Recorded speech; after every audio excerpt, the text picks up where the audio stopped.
I was 10 years old when this happened. I live in quite a big house that my parents had bought together in the early 90s. It was great, the neighborhood was great, and the people were amazing. My parents didn't think that anything could go wrong.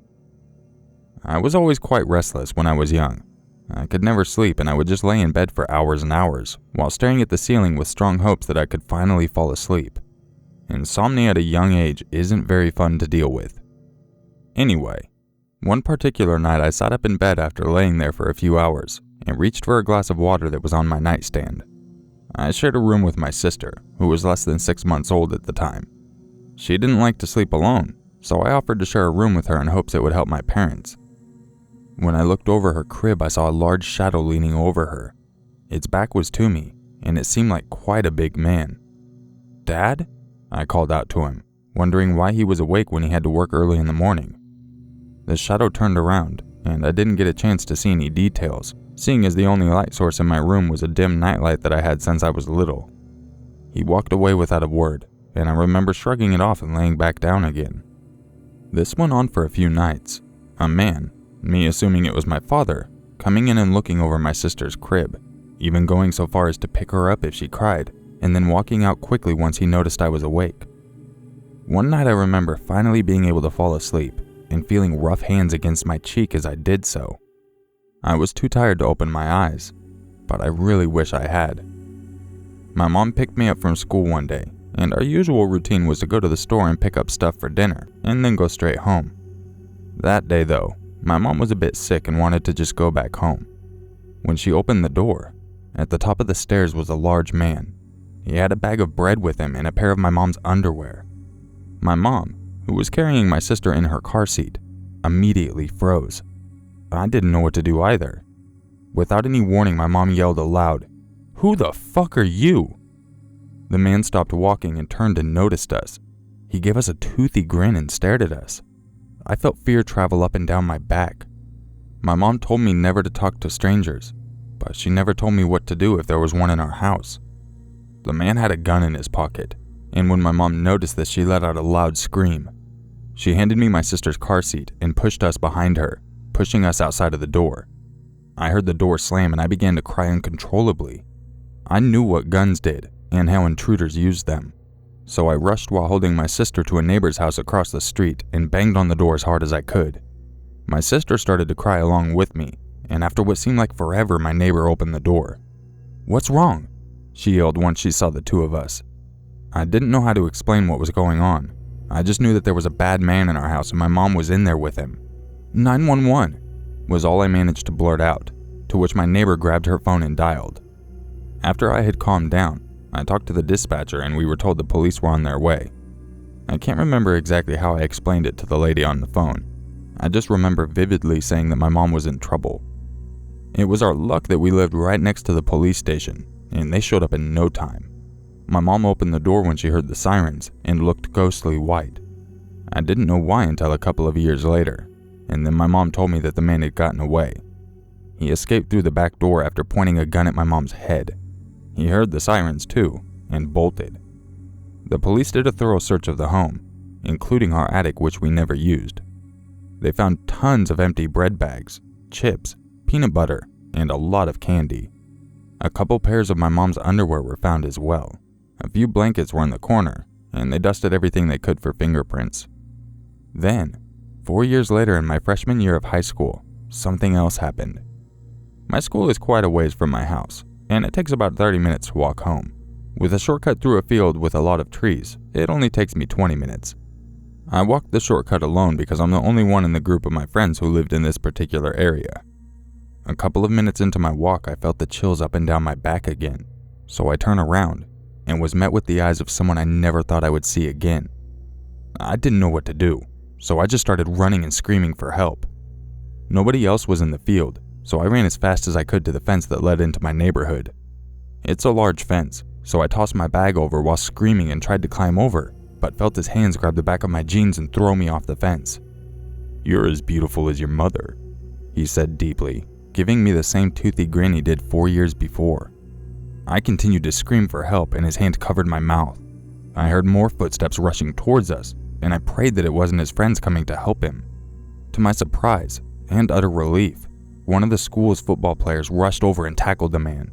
His fist went flying to the man's face, and I cringed as I heard the crack of the man's nose. He didn't bother fighting back, so I took out my phone and called 911. This time, they got him. 2 years worth of therapy sessions, and I'm finally okay to talk about it. Anytime I think back to either of those incidents, I think of how it could have easily been avoided if we had just checked our attic.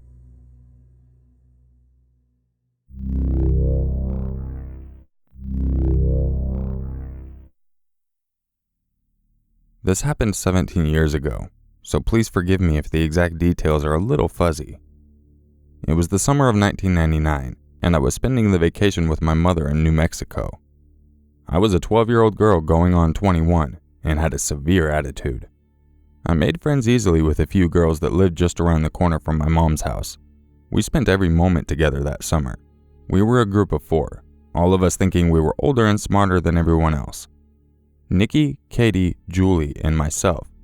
We were the last generation of home phone lines, playing outside and on the trampoline until dark, and sleepovers.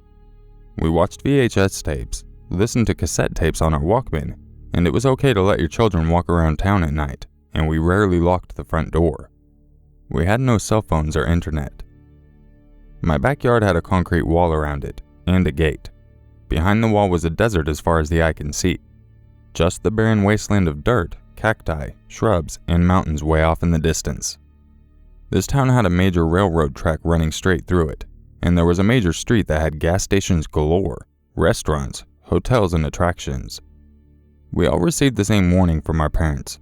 Stay out of the desert, stay away from the tracks, and don't walk the main strip at night. Do you think we listened? Absolutely not. Julie, Nikki, and I spent our days walking through the desert, crossing the tracks, down the strip to Katie's house. Sometimes we would just walk around till dusk. Some days we would go to my house to jump on the trampoline. This particular weekend we got to Katie's house, prepared to stay the weekend because her parents were out of town. We were having a party. The first night the girls were jumping from a spiral staircase to a giant beanbag. I refused to participate in this due to extreme fear of heights.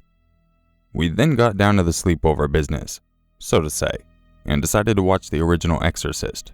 You know, the one with Linda Blair. Fucking scary shit, man. I didn't sleep. The second night we all told our parents that Katie's mom, we obviously didn't tell our parents that we were alone, was going to drive us to the movies.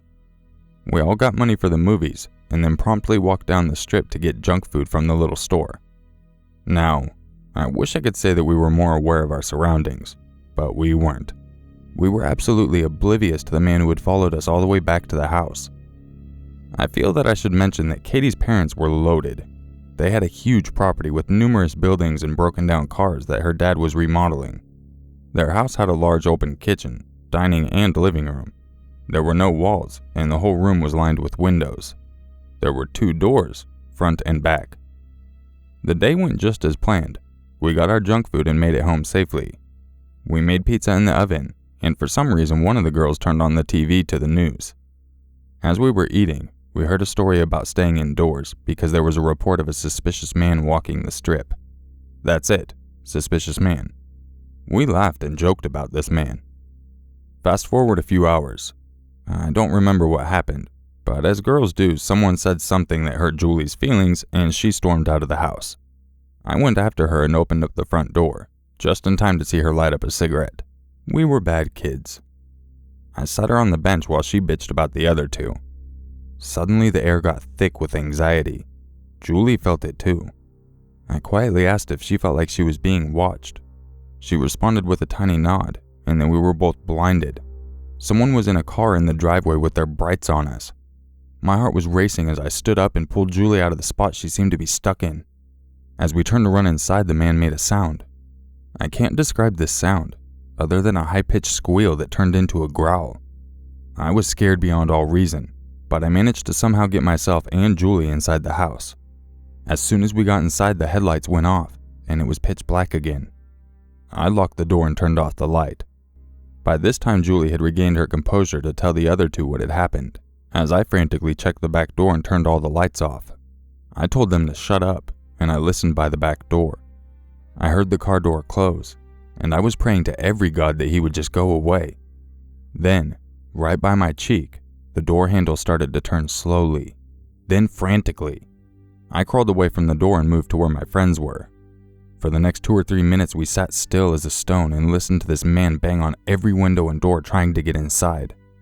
The phone was located across the room right by 2 windows.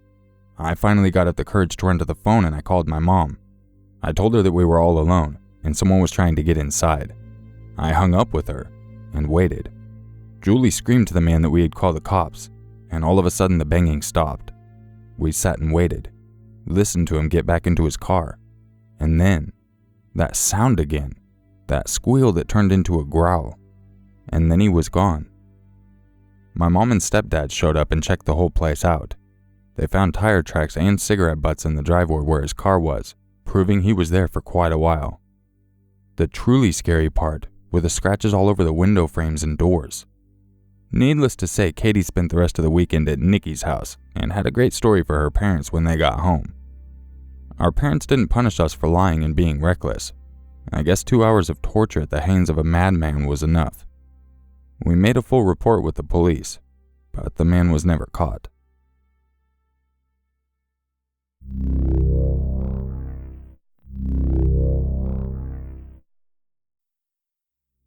My friend and I were relocated for work for 6 months. We found a flat, and off we went. Everyone that lived in the flats was really friendly, and everyone said hello to each other. Lovely people. There was this one guy who liked to travel. He told us he was off to Thailand. On his return, he brought with him a guy that he had met over there who was looking to rent a room somewhere. He was also polite. He would say hello and wave from his window. We stopped seeing the owner so much, and I know everyone started asking the tenant if the owner was okay as well. He used to play his TV really loud, and no one had heard it for a while.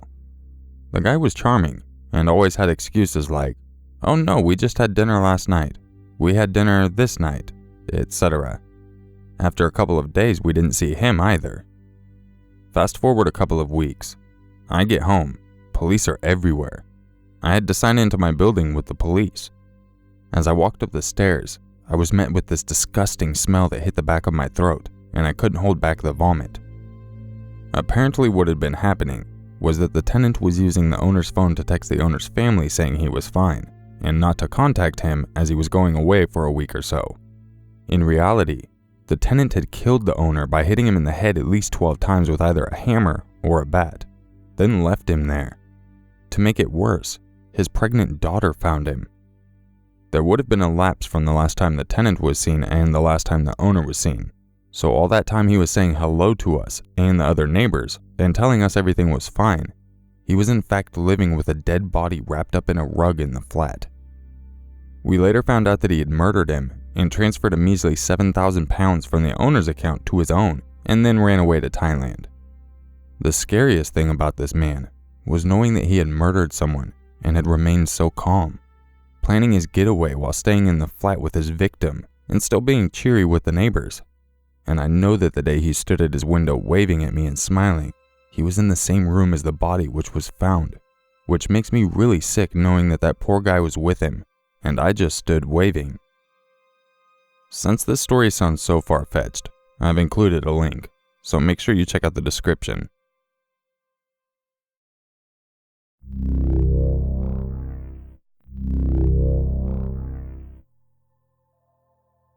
This happened about a week or so ago. I recently started school again, and as part of my daily regimen, I'm required to travel to Toronto Monday to Friday via the train and subway lines. It's a good 2 hours one way, so I usually pull out a good book, pop in my headphones, and relax to some light music. I, of course being from out of town, have heard a lot of horror stories that many people endure on the TTC. Naturally, I thought most of it was just over-exaggerated and tall tales. Well, I was very quickly proven dead wrong. Rewind to a week ago. I had just finished a very long, grueling day of school, 5 a.m. through 7 p.m., and I wanted nothing more than to just relax and get home as soon as possible. I took my usual bus route to the subway station and sat down on one of the seats directed next to the exit door. Now a little context. I am facing forwards looking at one of the seats across from me, across the aisle of the subway car. This seat was occupied by a 20-something Asian lady who was playing some game on her phone and was paying absolutely no attention to anything going on around her. Next to the seat opposite to me is another seat facing this Asian lady, and it's the person sitting in this seat that makes my 40-minute subway ride very disturbing. Occupying the seat was a lady, about 30 through 40 years of age, who possessed a very creepy smile. I say this because she never stopped smiling, and I mean she was smiling the entire subway ride. Anyway, the car pulled out of the station, and we were on our way. For the first half of the trip, she would continuously be staring at this Asian girl, laughing and muttering to herself. She would also take her phone out of her purse and start taking pictures of this girl and whatever was on her phone. How she didn't see this, I have no clue. About halfway up the tracks, the Asian lady left the car, and this is where the attention was directed to me. She turned full front to me and just smiled at me with a huge toothy grin. I knew deep down that if I made eye contact, I was going to be in for a bad time, so I just stared at a poster on the roof of the train for what felt like hours. Eventually, she got the hint that I was avoiding her gaze like the plague and went to plan B. She opened her purse and removed a tube of toothpaste. Colgate was written on the side, and proceeded to ingest roughly half the tube. I damn near threw up then and there, but somehow held it together, even though she was still staring and laughing at me covered in toothpaste. My stop came, and I bolted from the car as fast as I could. I got to the elevator and took a glance back, and guess who I see fast walking after me, arms at her sides, still smiling. I was uncontrollably pants-shitting terrified by this point. I ran out of the station right to the bus just as it was pulling out of the station. I took one final look back, and there she was, standing on the platform, head cocked to the side, laughing and waving goodbye.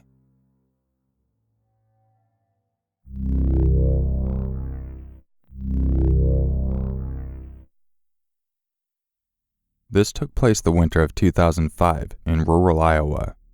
I was 18 years old and attending community college.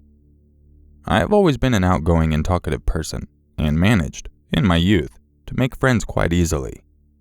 Carrie and I met when we were seated beside each other in a math class we were both enrolled in. We weren't automatically friends, because she was a divorced, single mom with 2 small boys, and she was in her late 20s. I was a teenager, just out of high school, still living with my grandparents. We just didn't have a lot in common on the surface, and she was usually quiet and just did her work. One day, I had a bad case of the hiccups. I don't know how long I had been hiccuping for, but I distinctly remember grumbling and being pretty pissed off because, 1, I fucking hate math, and 2, I fucking hate the hiccups. I faintly realized that I was expressing my displeasure with my situation louder than I had thought. When I felt Carrie's eyes on me, I looked up from my desk and said, "Ugh, what?" She smiled and started asking me all kinds of questions about my hiccups. Did they hurt? Was it a sharp pain or a dull? Was it pissing me off? What did it sound like? This whole time I'm answering the questions thinking that she's fucking nuts. When her final question is posed, she says, "Can you hiccup one more time so I can hear it?" I tried, but my hiccups were gone. She was a damn genius. I started hanging out with Carrie more and more at school, and then we started going to her house to smoke bowls and cigarettes until I would finally get tired of her screaming kids, or tired of watching her surf through her matches of dating sites all over the web. That was the thing about Carrie that I hated. She was a member of almost every dating site available, as long as they were free, and was constantly updating and changing these profiles. Her entire day was consumed with checking out matches or chatting with men on Yahoo Messenger. All of this seemed innocent enough, but it didn't end with the internet. It started there. She would decide to meet these men, sometimes having them over to her place or just going to theirs. She always slept with these creeps too, and while occasionally dated the same guy twice or maybe 3 times, she was very clearly not seeking an actual relationship. While I was worried about Carrie's overall sexual behavior and ho-hum attitude, I didn't feel like it was my place to say anything to her. She seemed to understand that what she was doing was indeed risky, because one time she asked me to come over to her house because a guy was coming to pick her up, and she wasn't sure if he was who he said he was. I told her that I didn't know how in the hell I could help. I'm 5'0" and about 125 pounds, but I went ahead and went over to her house to await the arrival of the newest love interest. Right on time, Mr. Internet shows up, and my friend leaves. Fast forward a couple of months, and Carrie found a new guy in a new town. I'll call him Louisiana in my head, because he claimed to be from the swamps somewhere outside of New Orleans. Louisiana didn't have a vehicle, therefore was unable to visit. I guess the fact that she didn't go out with him and sleep with him made this man so much more appealing than the rest. She would literally not shut the hell up about wanting to meet Louisiana. Apparently, he had told her that he lived in the biggest house in his small town, about 2 hours, one way, from the town we lived in. He supposedly had a large amount of money in stocks and bonds, somewhere in New Orleans, in a safe deposit box. He described his home as being a beautiful 3-story, old Victorian with 5+ bedrooms and 3 bathrooms. He also spoke in a cute Cajun accent. Louisiana is all she would talk about, and she was driving me crazy. One day, Carrie is all excited because Louisiana had finally saved up enough money to send her for gas, so she's planning a visit. I don't know why, but I didn't really feel right about her trip, and I was very suspicious of this guy. I told Carrie about how I felt, but because I had no actual evidence of his creepiness, it was nothing more than a gut feeling. My gut was not getting in the way of her weekend with Louisiana. Apparently, I was not the only one who felt this way about this guy, and Carrie's Aunt Becky decided that she was going with her niece to meet this too-good-to-be-true guy. I should mention that this savior aunt was really only 3 years older than Carrie, so while she was older than both of us, she was only 29 or 30, and a very heavy drinker. I look back and I have absolutely no idea what the fuck possessed me to go with them to meet this man. Did I have a wish to end up in a ditch before my 19th birthday? I really don't know, but for some reason I decided to tag along with Carrie and Aunt Becky to meet the man that I was almost positive was a fucking creeper. I, of course, lied to my nanny and grandma, telling them that I was going to stay the weekend across town at Carrie's house. As I'm typing this out, my face is flushed, my hands shaking, and my heart is beating so fast, I feel like I'm about to pass out. The events of this particular evening are fuzzy and broken. I have never said a word of this to anyone, ever. Carrie, Becky, and I never spoke of it, and I moved to Texas just weeks after this happened. I have kept my mouth shut about the entire thing, because I know how stupid I was to go with them. The 2-hour drive seemed to go by in absolutely no time at all, and I was very obviously anxious about meeting this guy. Carrie and Becky both seemed unconcerned, and passed around a joint and a bottle of some alcohol. I hit the joint, hoping to calm down a little before getting to Louisiana's Victorian mansion. I was immediately alarmed upon arriving at the mansion in question.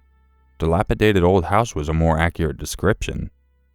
The house was painted white, recently, and had 3 stories, so I decided not to judge the house by its street view. Louisiana had promised that it was no problem that Becky and I decided to tag along, and had invited a friend of his own to stop by for a little while later that evening. He told Carrie earlier that day that since he slept upstairs, in the bedroom, we, ladies, would have the whole 2nd story to ourselves. When I saw the outside condition of the house, I felt another gut feeling that something just wasn't right. I told my friends that I was too lazy to carry my overnight bag inside, and said that I would get it later. They shrugged it off as nothing, and Becky and I exchanged quick nervous glances before following a very excited Carrie. The front door opened before we even reached the porch, and out stepped a short, doughy, white guy with thinning hair. "Howdy there, y'all little ladies. Must be my ladies' friends." I almost laughed out loud at this man's quite obviously fake Cajun accent, as Carrie had called it. I was born and raised most of my life in Texas, so I know a southern accent when I hear one, and this was just a really bad one. More alarm bells in the pit of my stomach as I got a good look at Carrie seeing over her lover for the first time. He was obviously aware of her staring. And why? Because he immediately began apologizing for the older pictures he had sent her. He claimed that the pictures she was receiving from him were just from a few years ago. He waved us inside, and even though he lied about his mansion and his appearance, for some damn reason we followed. So there we were, inside a strange house with a strange man, and I was positive we were in trouble. I wasn't sure what the threat was yet, but I felt it, like acid eating away at my insides. Louisiana ushered us into the living room area and offered us a drink. He was very insistent that we have something, anything to drink. We all declined, but decided to smoke a bowl and let Carrie and Louisiana talk a little. I was listening to every single thing he said, and I kept looking at him even though I never contributed to the conversation between him and my friend. I was listening to him describe his life, born and raised Southern gentleman, and wondering to myself if he had ever visited a state below Missouri. He seemed to spew bullshit, but my friend was oblivious to the lies, over everything as simple as the weather in the southern states to the pronunciation of the typical southern word. I decided to go ask for a tour of the house, and he seemed to be irritated with me for asking. But when Carrie insisted, he reluctantly decided to give us a very quick tour. We saw the living room, kitchen, and one bathroom on the main floor, but all the other doors were locked. He led us up a short, narrow flight of stairs and showed us a very quick peek through a doorway that was supposed to be his room. I immediately felt like he was lying because there was dust all over everything, but brushed it off as nothing. Maybe he hadn't slept in his bed for a while. Every single other doorway minus that one bedroom was nailed or painted shut. The tour was making me feel even more sick to my stomach, and I really started wanting to leave, but I didn't know how to tell Carrie and Becky without him hearing. He led us back downstairs and into the kitchen, where he had a big pot of beans on to boil. He ran to the stove and started ranting and raving about his nan's gumbo recipe and demanded that we try it. I walked over to the pot and told him that it looked like beans to me, because gumbo should have had more sausage or something like that. At this point, Louisiana decides he doesn't like me very much, and he just starts ignoring me. About an hour goes by, and his friend shows up, looking all sorts of creepy. He doesn't introduce himself or even make eye contact with us. He just walked in, sat down, and sparked up a joint. I was A-okay with that, because boy, my anxiety was through the roof. I could tell that Louisiana, Carrie, and Becky were all getting tired of my excessive questions. Sometime during that joint, Louisiana left the room to get us all some freshly squeezed lemonade. I remember him warning us that it could be bitter because he used real lemons and didn't like a lot of sugar. Halfway through my drink, I noticed the way he wasn't really engaging in conversation with us, ladies, anymore. He was watching us. No, watching me. Like he was waiting for something. I felt like he was waiting for me to say or do something. He went from completely ignoring me to watching my every movement. I became so extremely nervous with his gaze so intense on the side of my face that I kicked Becky's foot and motioned towards him with a, "The fuck is this guy?" look. She saw exactly what I was talking about after a few more minutes of him just staring at me as Carrie rambled on about something. I suddenly decided that I had to get the fuck out of that house, and I jumped up out of my seat like it was electrocuted. "Oh my god, I'm sorry, but I left my bag outside. I'm gonna go grab it." Carrie abruptly stopped talking because of my swift movement and scared tone of voice. She looked up at Louisiana, seeing his intense glaring in my direction, and as if truly seeing danger for the first time, she stood up and followed me towards the door. I quickly and quietly whispered to her that I had to leave. I told her that I wasn't feeling well and that I wanted to go home. I started out the door with Becky and Carrie following close behind. I will never forget walking away from that house and that man.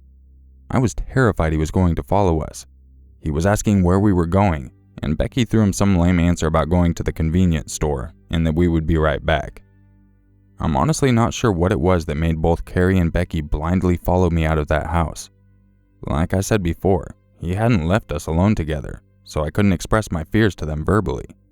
They had both seemed irritated with my excessive questioning him. I don't ever remember asking them why they believed me when I said I had to go.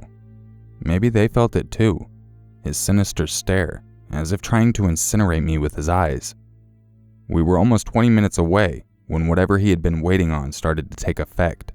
I started hallucinating and felt oddly sedated, not connected to my body. My speech became slurred, and I drifted in and out of consciousness for the rest of the way home.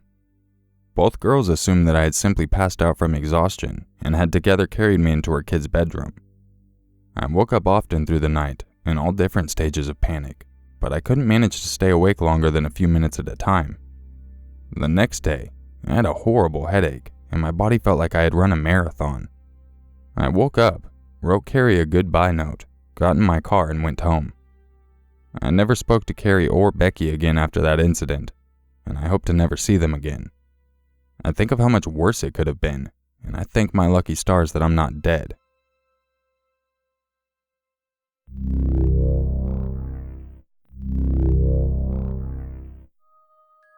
If you enjoyed this video, don't forget to leave a like, subscribe, and share it with your friends. If you would like a chance to have your story featured in an upcoming video, make sure you email it to urmaker6260@gmail.com. I really appreciate you all watching, and I hope you have a great day, and I'll catch you in the next video. And just remember, it's always scarier if it's true.